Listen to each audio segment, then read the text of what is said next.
Sadly, the consciousness is eroding that for decades,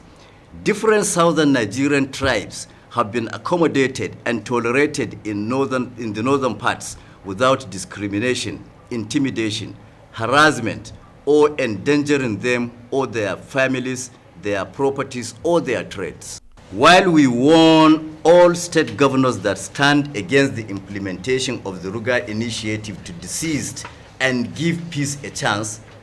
we place President Buhari and the federal government on notice that they must act to halt and completely stop this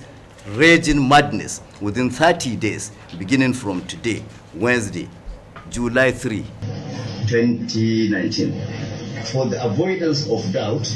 we advise the federal authorities and the southern leaders to heed the 30-day notice, failing which we would most definitely be left with no option than to consider resorting to our decisive line of action.